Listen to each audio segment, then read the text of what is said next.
সাকিব ভাই আজকে নাই, উনার জায়গায় কেউ না কেউ তো নিবে, উনার জায়গায় কেউ না কেউ খেলছে, তাই বলে সে সাকিব আল হাসান হয়ে যাবে।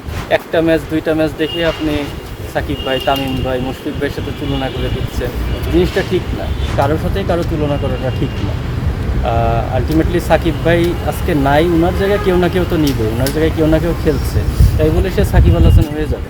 কারণ সাকিব আল হাসানের ক্যারিয়ার 20 বছরের। আর একটা ছেলে একটা ম্যাচ দুইটা ম্যাচ দেখে আপনি সাকিব ভাই, তামিম ভাই, মুশফিক ভাইয়ের সাথে তুলনা করে দিচ্ছেন, জিনিসটা ঠিক না। আমরা আসলে অনেক সময় অনেক আর্লি অনেক কমেন্টস করে ফেলি, অনেক প্লেয়ারকে বলে ফেলি যে ওর থেকে বেটার হয়ে যাবে, আবার কোনো প্লেয়ারকে আগেই ধরে নিয়ে পারবে না। তো এই জিনিসগুলো ঠিক না। আমার মনে হয় যে একটা প্লেয়ারকে লং টাইম দেখে তাকে ওই স্টেজটা করে দেয়া যে ওর সেরাটাও দেয়। কারণ আলটিমেটলি সোশ্যাল মিডিয়ায় আপনি যত বড় প্লেয়ারই হন, আপনার যতই ফ্যান ফলোয়ার হোক, মাঠে যদি আপনি আপনার কাজটা ঠিক মতন করতে না পারেন, ওটা স্থায়ী হবে না। তো সাকিব ভাই, তামিম ভাই, মুশফিক ভাই, যাই বলেন, মাশরাফি ভাই, ইনারা কিন্তু 15 বছর ধরে ওই জিনিসটা কন্টিনিউ করে অ্যাচিভ করেছে। তো আমার মনে হয় যে এই কমেন্টসগুলো না করাই ভালো।